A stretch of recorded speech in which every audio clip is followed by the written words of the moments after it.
This is Mike Mozart of Jeepers Media on YouTube, and I'll bet you never knew that I was a graffiti artist or a street artist. And you're going to see some of the artwork that I've done for the past 30 years. And my street art just doesn't decorate streets, it decorates things like this vase. And I call a lot of these things reversos because there's secret artwork on the other side.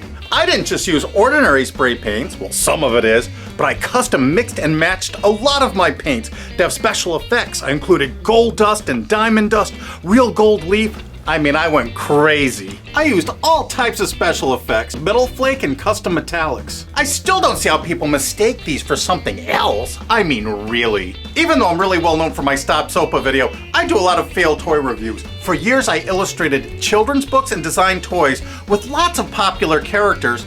Not these, because these aren't the characters. That's not the Roadrunner. It's obviously a duck-billed Dogicus.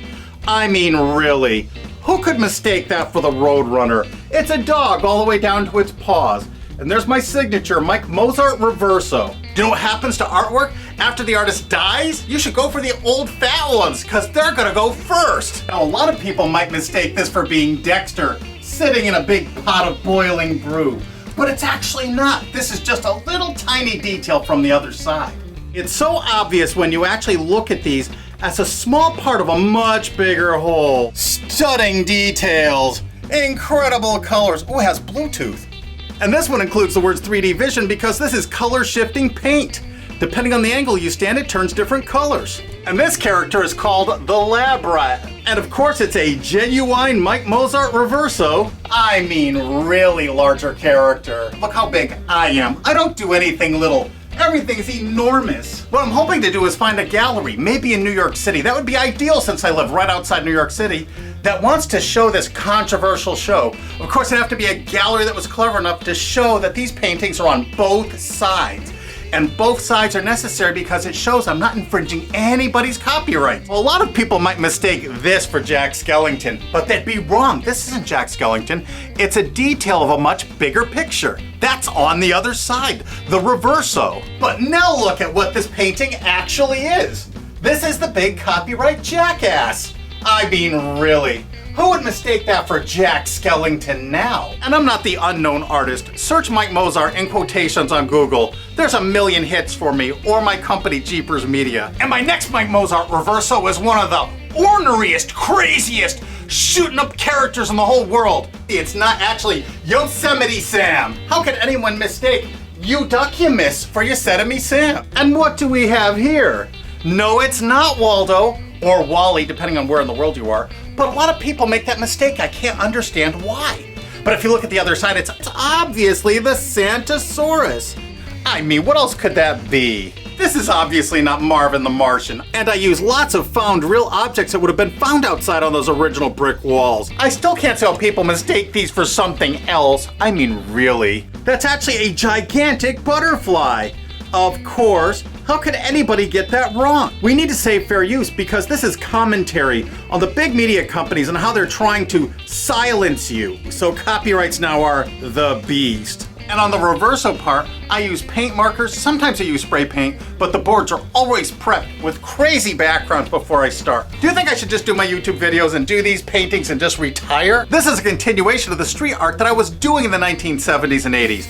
I was doing it before it was popular. I created a lot of these samples way back then. And what happened is the galleries at the time said, no one's gonna buy graffiti art. You can see it in the streets for free. And then Keith Haring came out and made street art very popular.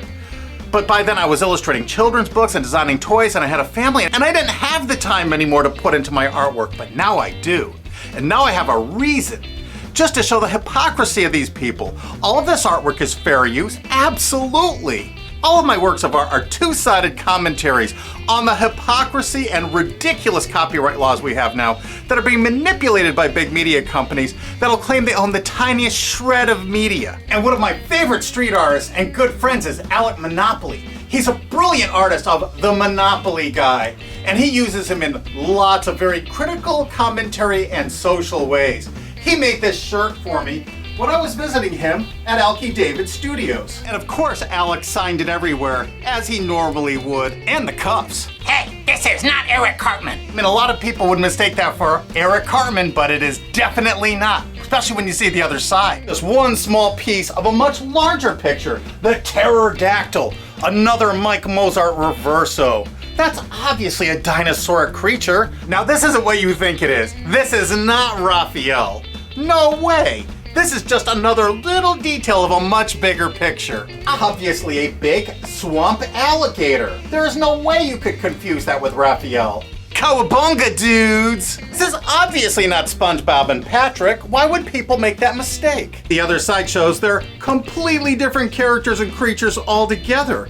It's a big pink sea anemone and some weird undersea fish being attacked by an even bigger fish. And Mike Mozart's reversos aren't just graffiti art on wallboard, they're also incredible vases.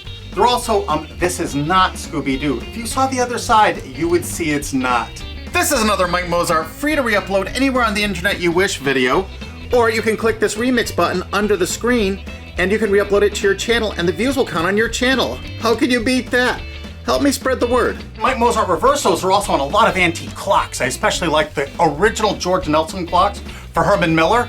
I turn them all into reversos. This is one of my next projects. And this beautiful vintage Danish modern clock by Humanoff Design is going to become another Mike Mozart reverso. I hope you enjoyed all this artwork. You're welcome to share this video anywhere on the internet or hit that remix button under the screen and share this with your friends on your own channel.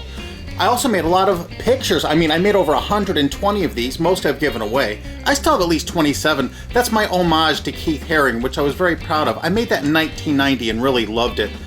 And here's a little bit closer look at the Keith Haring picture. I used all kinds of, what at the time, revolutionary painting techniques. And I kept a little leather-bound book, and I kept track of all those techniques, and I'm going to bring them all back in a lot of new pictures. So please, share this video anywhere you can. If you know someone owns a gallery, great. Send them a link to this. I really appreciate it. Thanks again.